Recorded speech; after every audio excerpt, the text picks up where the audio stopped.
With the release of the Warlords expansion for Galactic Civilizations IV, I decided to give the game another go.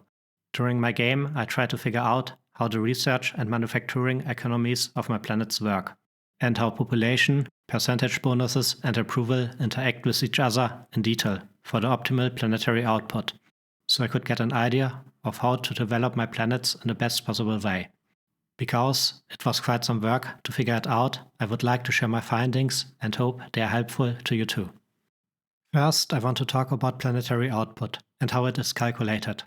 When we have a look at the manufacturing and research information, we see that many sources are contributing to the final value. To simplify the presentation, I like to divide the sources into bonuses that give percentages and bonuses that are simply numbers. Now, we can easily see that the planetary output is the product of the multiplication of the approval modifier with the percentage bonuses with the simple numbers.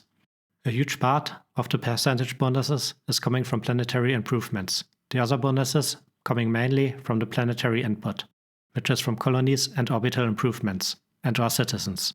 The planetary approval rating is the average approval of all the population on the planet. Because the approval reaches from 0 to 100% and is multiplied with the research and manufacturing production, it works as an antagonist to our production bonuses. Therefore, there should be cases where we can increase the planetary output more by increasing approval than by increasing the production. But before we go deeper into this correlation, I want to talk about how the planetary population is influencing production and approval. The planetary population provides resource input to their planet, depending on their job.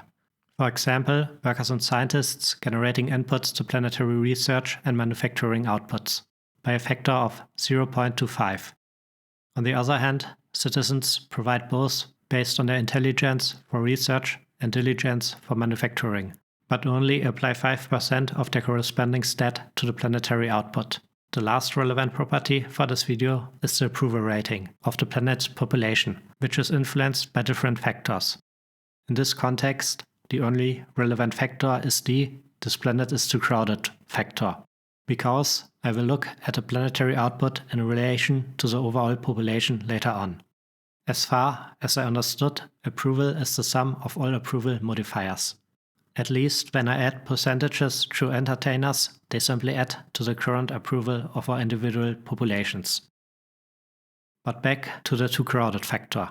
When I plot this factor over the population of different planets, we see that every additional population above 6 increases the penalty by 2%, which means that we have to be careful to not accumulate too much population, or the extra 2% approval penalty will outweigh the production gain that we get from adding population at some point, resulting in a production decrease for the planet.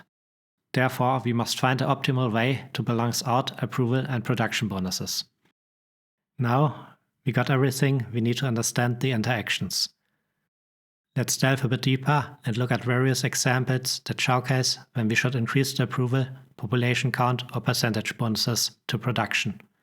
To visualize in which situation we should prioritize what, I made 9 different graphs, each assuming a different scenario. The different scenarios assume the current approval ratings of the planet we are watching at, of 50, 65, and 85%, and planetary inputs of 10, 17, and 25. On the x-axis, I plotted the current population of the planet we are watching at. Each population is assumed to increase the planetary production by 1.6, multiplied by the different factors. On the y-axis, I plotted the production gain we get from adding the different factors at the given planetary populations.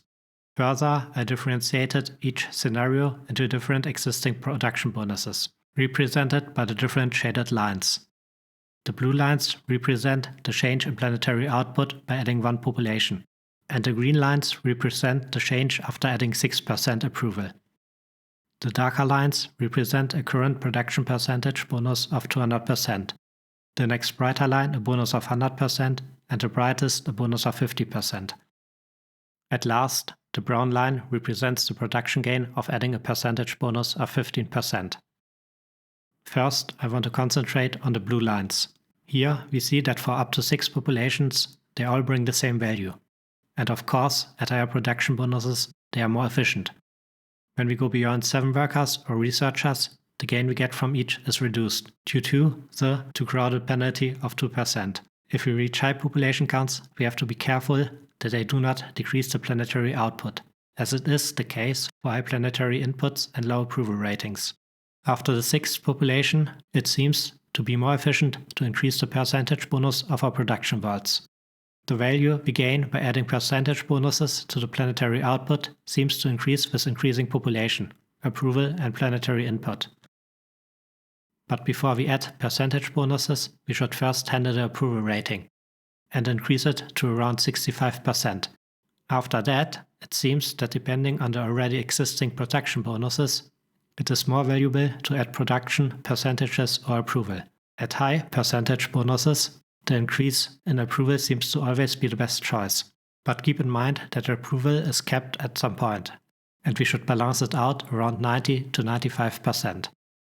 As a conclusion, I would say that we should focus on the approval level of our research and manufacturing worlds first, before we build housing spaces above 6 populations.